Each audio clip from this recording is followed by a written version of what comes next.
It's almost 4 years to the day when a little girl from Kiltulla in County Galway lit up this studio and touched the hearts of the nation on the toy show. Saoirse Ruane was just 8 years old when she shared her courage and her smile to help launch the Toy Show Appeal in 2020, and just 12 years old when she died from cancer in March this year. Her death led to an outpouring of sadness and support from around Ireland and the world.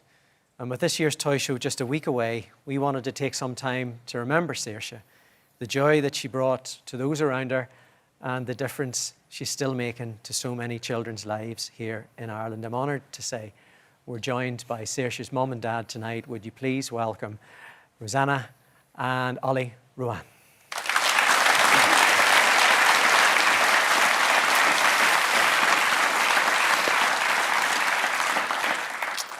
Guys, thanks so much for joining us tonight. It's 8 months since you lost Saoirse. I know that there are no good days at this stage. How are you doing today? I think it's a question that we get asked a lot. How are you today? And the easy answer is to say, I'm grand. And sometimes I think that's what people want to hear, is because it's difficult for them as well. But grief is a lonely place, but we have each other and we both grieve differently and we both understand that and we know how to support each other through that.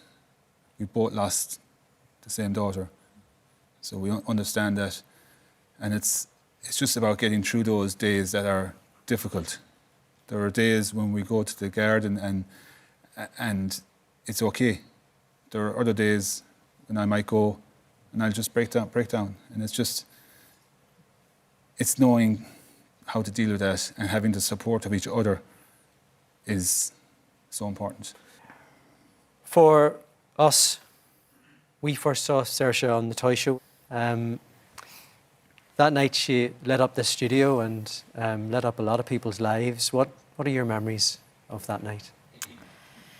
We can only have great memories, Patrick, because I remember even travelling up for the audition, and people might have forgotten that that was 2020 and the roads were closed and you needed a letter for travel. We came up and we did the audition, not knowing if she'd even get a place on the toy show. And I remember travelling down, we got stopped by the guards and we had to produce the letter, and we told them why she was in Dublin and that she was auditioning for the toy show. And I remember the guard saying, "Geez, I hope you get on." And it was great because she did, but we didn't know that. We didn't know if she would.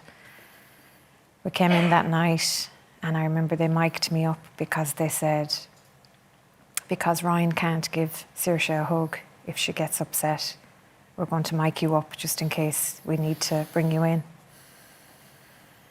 And we never knew what was going to unfold that night. Like, first of all, for her, it was the trip to Disney World. And then it was the talk of the Toy Show Appeal. And to think back, a little girl of 8, that all kind of went over her head that night. And, you know, it wasn't until the next day that she realised what was happening. But that night there and then, what made her happy was that she was sitting across from Ryan, the toy show man. Nothing else mattered. And she was sitting there and she had Slush, her Slush, her companion, beside her, and Slush has never left her side.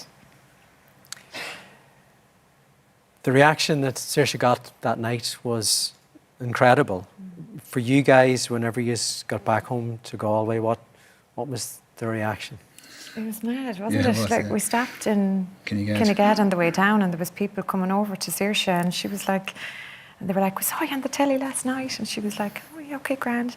That was the one thing about Saoirse that I loved, is that in the last 4 to 5 years, no matter what she was on, and she was on here a few times, she never let it change her.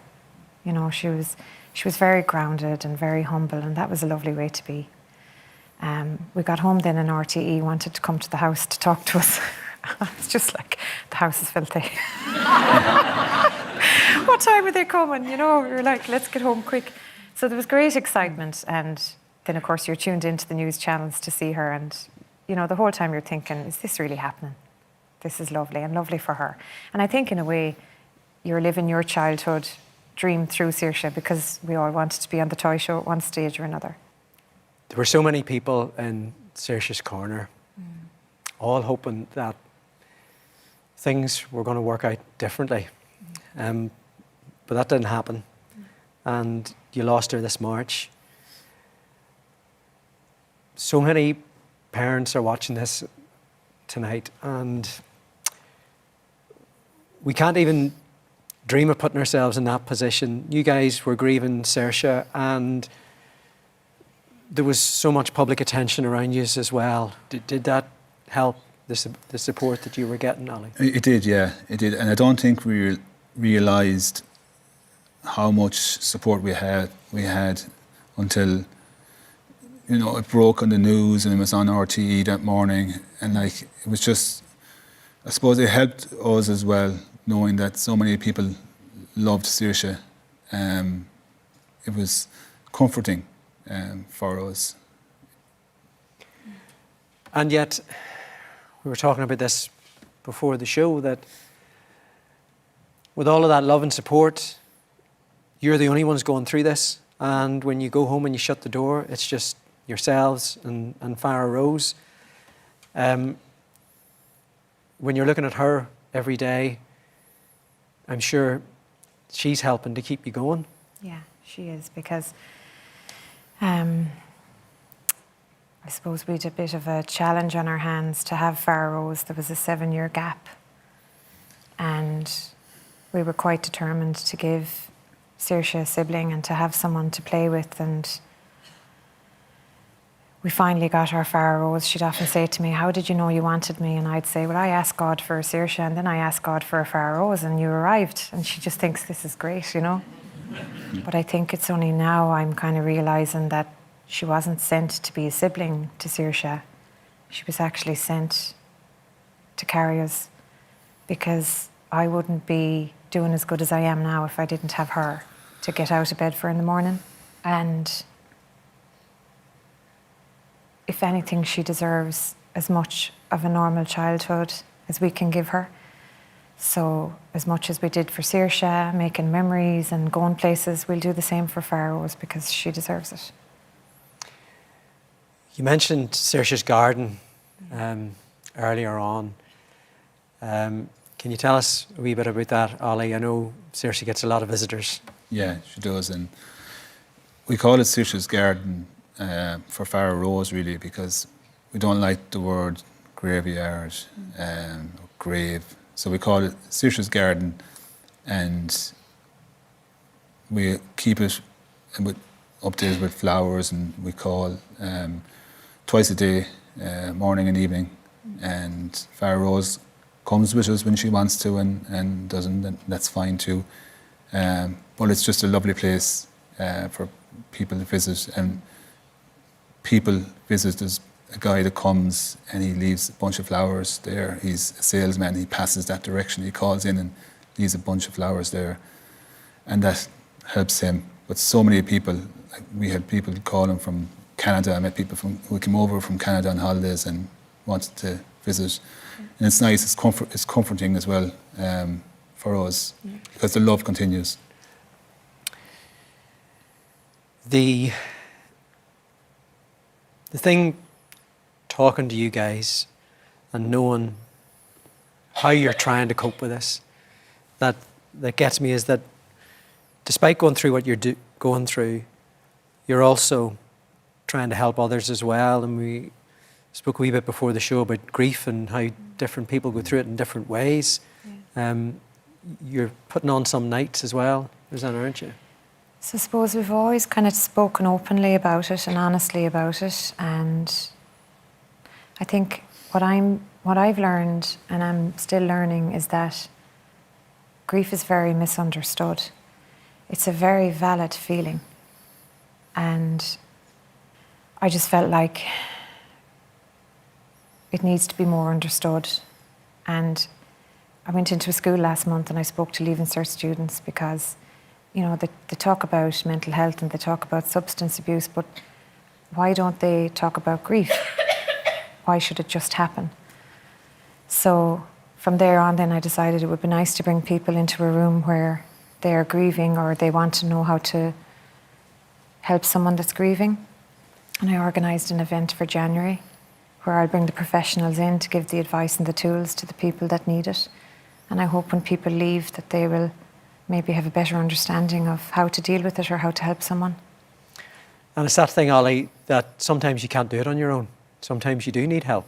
Yeah, and for me especially, I found it really difficult to deal with Saoirse's final days. They were really, really tough that no parent should see or have to go through. And I struggled to talk about that even to Roseanna. So I very much buried my feelings. And I remember shortly after the funeral, I said to Roseanna, I feel like I'm able to go back to work. I just needed to do something. But Roseanna convinced me to take a couple of more weeks. So I took 4 weeks. Work were brilliant for me. They said, take your time. But I knew I was burying my feelings, and I was jumping into work to keep me busy, keep me occupied, because I didn't want to talk about it. But I realised then that I needed to talk about it, and I needed to talk to somebody about it. So I reached out to the Galway Hospice initially and got some counselling there. And I would have been a person who would have never got counselling before and would probably have said it was a sign of weakness. But now I realise it's actually not. It's a sign of strength to be able to say that you're not okay and you need to talk to somebody. And I continue to get counselling every 2 weeks. And that's my safe space. That's my chance to offload. That's my chance for somebody to listen to what I'm going through. And they don't tell me what to do. They listen and they support me. And that's been really, really beneficial to me. I've changed things in my life. You see things differently now, Patrick. You see things. I do things. I run now to clear my head. So love my running. Do that. I volunteer with the charity Alone, and the things that I have changed in my life have helped me and have helped us both. And I would say to anyone who's struggling in any way, reach out, ask for that help. It's nothing to be ashamed about. I would have been ashamed about it before, but now realise this is a sign of strength. You're actually doing something about it. You're looking for the help and you're getting the help. So, I will continue to do my counselling every 2 weeks. Saoirse launched the Toy Show Appeal, and that appeal has changed so many lives. And 4 years later, it's still doing that. How proud are you of what Saoirse started? Unbelievably proud. It's lovely that she has a connection, and every year when you launch the appeal or when you talk about it, you always connect it back to Saoirse. And again, I think about that night she was sitting here in studio and it all went over her head, and you think all the good that she did and the kind heart she did, and how she never let cancer define her. She never saw herself as having a disability. Her only aim was to get back to some form of normality and get back out on the pitch and play her camogie. And just by her being her and all the money she fundraised to inspire the idea to have the RTÉ Toy Show Appeal. We're opening the Toy Show Appeal a week early this year, and you have some news, Ollie, that you'd like to share. Yeah, so this is something we're really proud of. We've been talking to Community Foundation Ireland, and they are giving a Saoirse Ruane grant, a transformational grant this year. As part of the Toy Show Appeal. As part of the Toy Show Appeal, and that money will go to an organisation or something that we know Saoirse would like it to go to. So we will have some involvement in that, because we know if Saoirse was here, she would know exactly where she would want money to go. And they've been brilliant. They've worked with us, and we are so honoured and so proud that that money is going to go to help kids in some form in the future. So, and we're just over the moon about it. So we are delighted. Yeah. It's going to be one of the bigger grants that the Toy Show gives out. It's going to be up to €150,000, and the idea that that touch paper that she lit is going to change so many kids' lives. What does that mean to you? Oh, I can't put it into words. I really can't. So many people within their homes have their own worries and their own illnesses and their own children with illnesses. And if you've been fortunate to never have a child with an illness, I would say just walk in the front door of Crumlin Hospital someday, and it would absolutely bring you to your knees what goes on between those four walls. And all those children, whether it's Crumlin Hospital or whatever charities, there's some amazing charities, to see any of them benefiting from this, it's just amazing. I know how hard this is for you. Saoirse touched so many lives, and she's going to continue to do that.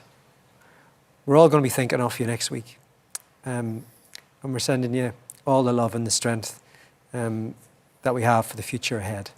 Thank you so much for joining us tonight.